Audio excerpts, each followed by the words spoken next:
Ascending to the leadership of a giant organization like Postbank is no mean achievement. It requires a lot of patience, hard work, and discipline, among other character traits. To say the least, Karanja, the managing director of Postbank, is an embodiment of these traits.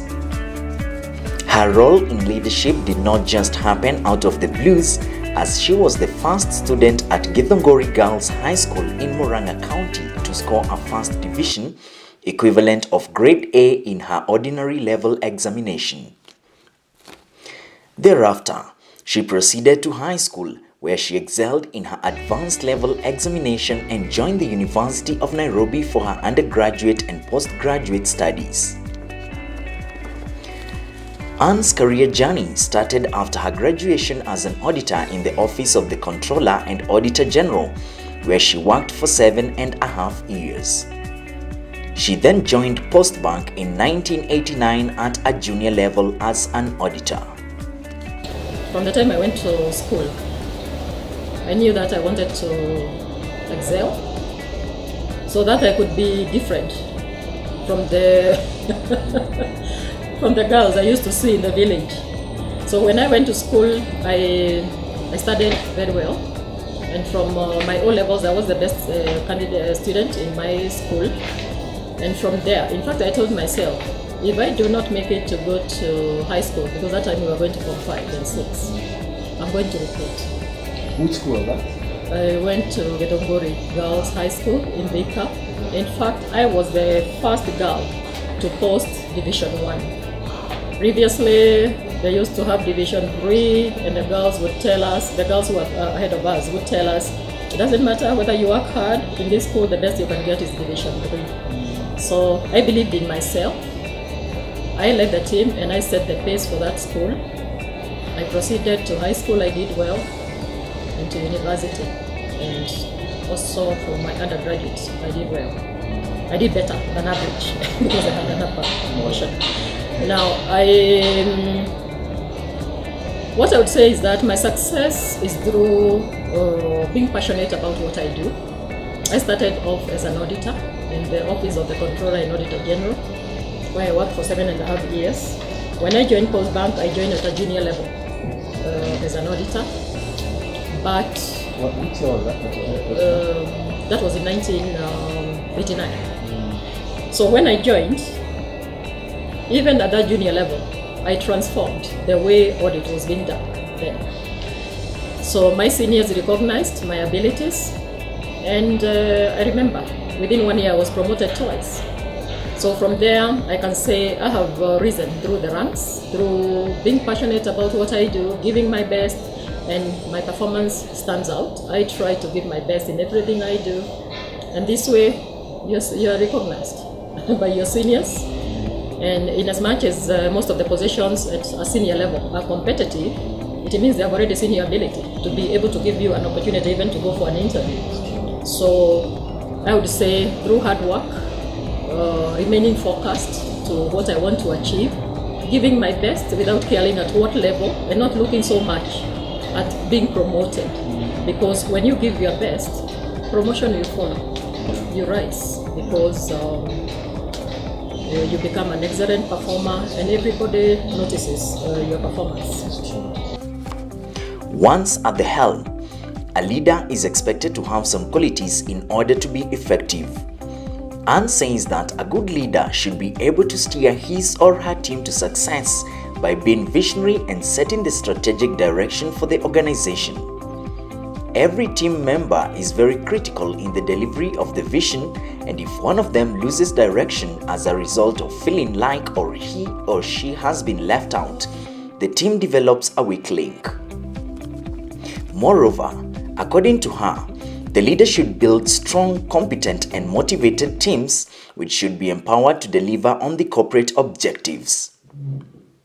She emphasizes that effective leaders must walk the talk and keep learning because the world is very dynamic and one should keep abreast of all the rapid changes. A good leader is one who is able to steer the team that he or she leads to follow. So the first quality of a good leader is a leader has to be visionary, because a leader is the vision carrier for the organization that they are leading or the business that they are leading. So you have to have your vision well spelled out and guide your team towards achieving the vision. Secondly, a leader has to have a team, because you cannot succeed alone, and therefore a leader has to empower a team, ensure that what it takes to deliver on the vision, and also motivate them to deliver, starting the results. So a leader has to have passion for excellence. A leader has to be an effective communicator. A leader needs to build structures within which to deliver the vision through good corporate governance. Because without good corporate governance, it means even your strategic direction is not very clear. You have to have internal controls, you have to have very clear reporting lines, and a leader needs to respect all the team members, because every team member is very critical in the delivery of the vision, and if they lose the direction through feeling like they are left out, then you have a weak link. So a leader has to walk the talk and also continue learning, because we are living in a very dynamic environment. Things are changing rapidly, and therefore to be able to propagate the vision, you need to understand what is happening in the world, what is happening within your local environment, and here whatever changes are happening, try to accommodate changes as they happen. Despite facing numerous challenges, many women have broken the proverbial glass ceiling. These focused and great fighters are today occupying top positions in blue-chip organizations. Nevertheless, very few of these heroines were born with golden spoons in their mouths, and they have fought hard to land in these prestigious positions by excelling in their studies and careers. According to Karanja, women should demonstrate that they have what it takes to lead, and therefore aggressively compete for top positions with their male counterparts.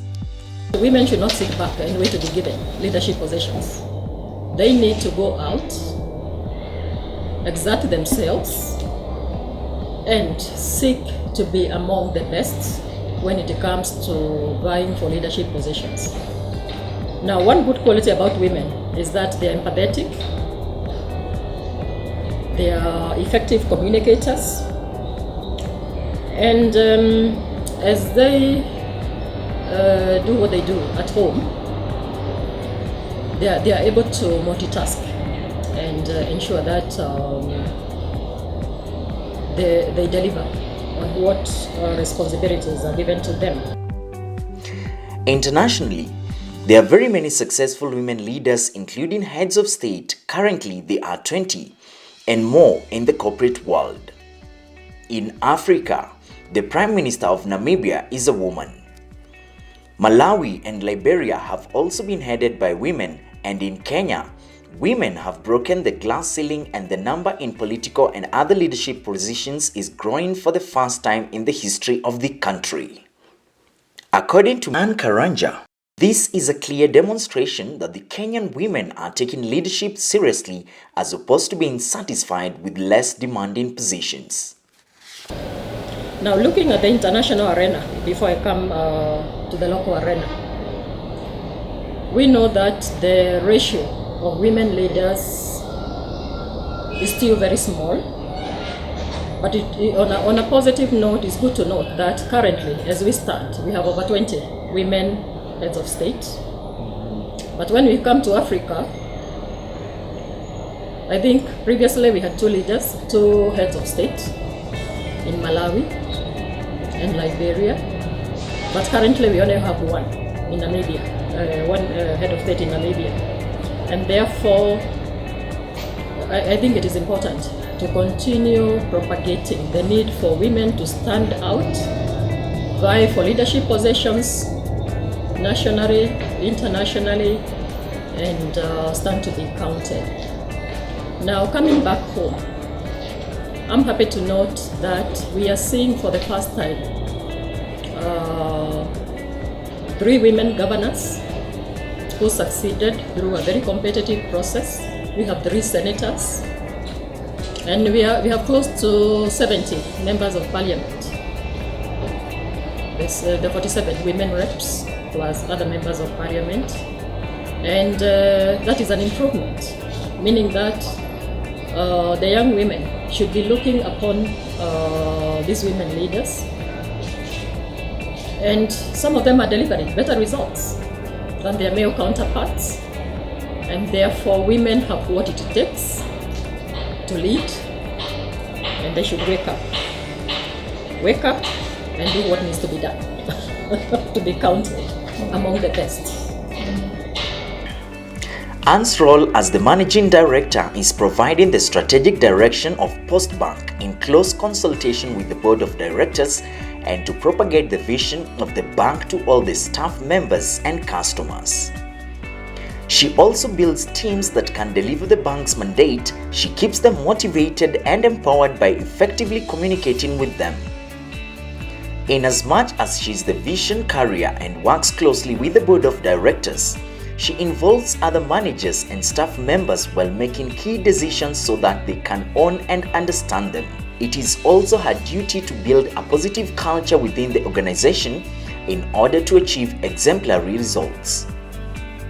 By the same token, she endeavors to be innovative and to put the financial priorities of the bank right while communicating its values clearly to all the members of her staff so that they can work as a team.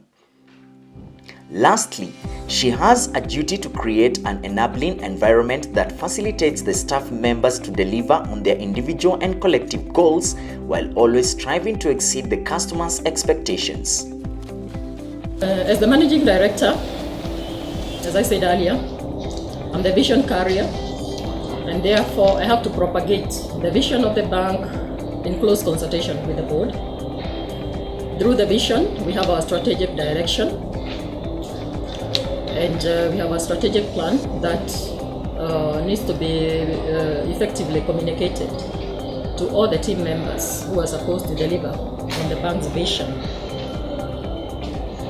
Now, secondly, as the managing director, I'm supposed to build teams that can deliver on the bank's mandate, keep them motivated, empowered, and ensuring that you are a better listener, so that as you communicate, you're actually communicating effectively and also listening to what your team has to say towards contributing to the development of the bank's agenda. Because in as much as I'm the vision carrier and I consult with the board, we try as much as possible to incorporate other managers and staff as we develop our strategic plan to ensure that they own it and they understand.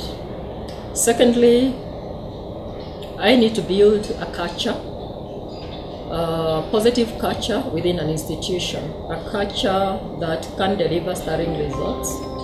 And building a culture means that your strategic direction is clear, you have your strategies right, you are innovative, you have your financial priorities right, and the values of the institution have to be very well communicated to staff, and this way we are able to rally in the right direction as a team.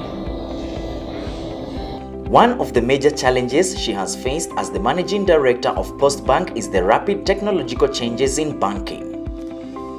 She says that technology has greatly disrupted the traditional banking model, brick and mortar in the country, but nevertheless, Postbank has been a pace setter in this space and it has pioneered many innovations, including paperless banking in Kenya, in order to keep abreast with the rapid technological changes in the market. According to her, It is important for the leaders in the banking industry to have their ears on the ground and continuously acquire more knowledge in order to align their strategies with the technological changes. She is fortunate because majority of her team members understand the bank's vision and strategic direction, and they follow that religiously. Life is about challenges, and if we didn't have challenges in life, life would not be interesting. So in my career growth, I faced challenges, and I want to talk about the challenges that we are facing currently, because if I start enumerating all the challenges I've come through, there are many. And one of the challenges I look at today is the rapid technological innovation. It is important for leaders to keep their ears on the ground, to keep leading to understand what is changing, and try to map your strategy to the technological innovations. Now, the other challenge that I'll talk about is that when you are dealing with a team and you know your direction, your vision, you do not expect everybody to rally behind you. So we have a few detractors along the way, and I would say I'm fortunate that in that majority of the team members understand our vision, our strategic direction, and they follow it. Now, the other challenge we are facing is that they are changing customer preferences because of the technological innovations. The business models are changing, and Postbank is not an exception. Now, the banking model, the way we knew it some 5-10 years back, is not the same, because customers want self-service. They want to do service. If you look at the customers who flock the banking halls today, there are very few indeed as compared to the years back. It doesn't mean that they are not doing financial transactions. They are continuing to do financial transactions through self-service. And therefore, the challenge now is to try to invest in research and to invest in technology to ensure that, and to try to understand customers' preferences so that we are able to provide them with, to meet and exceed their expectations. And Karanja puts a lot of effort in building strong teams in order to deliver Postbank's vision. She proudly says that Postbank is renowned for training its teams very well, and indeed, it has produced leaders who have held or are currently holding key dockets in the public and private sectors, including Margaret Kibogi, the Managing Director of the Kenya Dairy Board. She was a member of Postbank's management team. Willie Bett, former Cabinet Secretary of Agriculture and currently Kenya's ambassador to India. He served as Postbank's marketing manager. Sarah Serem, the former chairperson of the Salaries and Remuneration Commission, who served as the bank's Director of Human Resources, while Dr. Haron Mwangi, the former Chief Executive Officer of the Media Council of Kenya, once served as Postbank's Public Relations Manager. Postbank has also built strong partnerships with players from both the private and public sectors. Now, one of the mechanisms is building teams. Postbank is known to train very well, and we have produced quite a number of CEOs in this country, because without teams, you cannot deliver. Secondly, we are innovative. We are trying to invest in research so that we understand what the customers are looking for, and even offering products and services. And Karanja advises women who are aspiring to be leaders in the corporate world to build confidence through continuous learning and believing in themselves. In addition, she encourages them to engage in community service at their personal levels. According to her, when you serve humankind and put a smile on someone's face, you are on the road to success. Now, the advice I would like to give the women who are aspiring to be leaders is, first of all, to be leaders wherever they are, to try to excel wherever they are, whether in private life, in public life, and to get involved in charity. Sometimes you do work for pay, but it is important to give back and to try to put a smile in people's face through social responsibility at a personal level.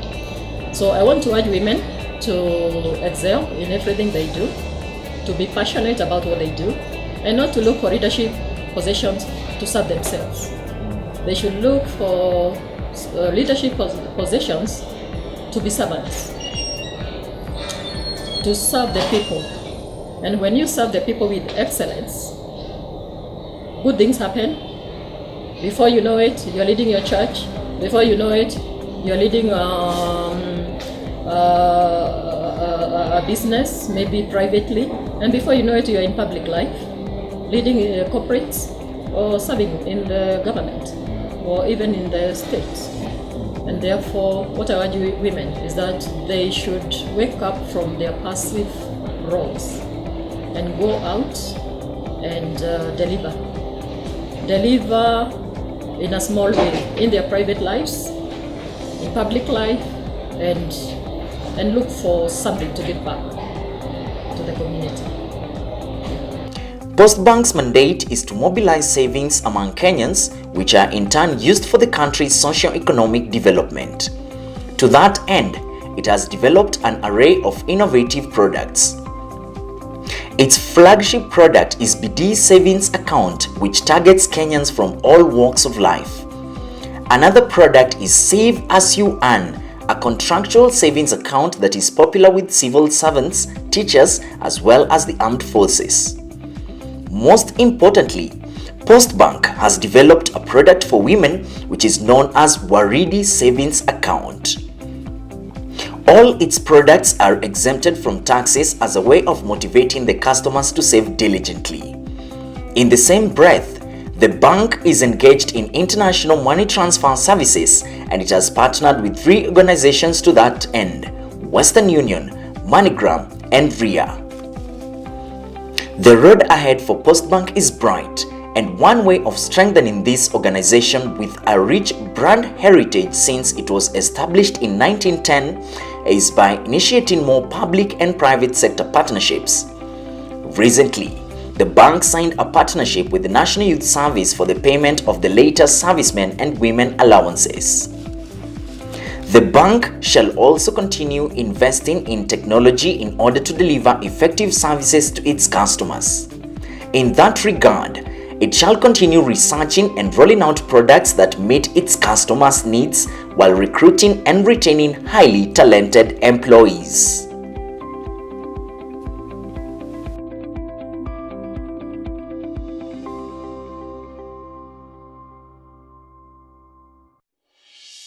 This is a tribute. It is an appreciation for the people who nurture us, to the people who will inherit the future, and to those who educate them, and the people who make the things we use. This is in recognition of the people who make business happen. This is a compliment to the people who dream of a better future, and to those who nourish us with their produce. This is for the people who work hard and contribute to our economy.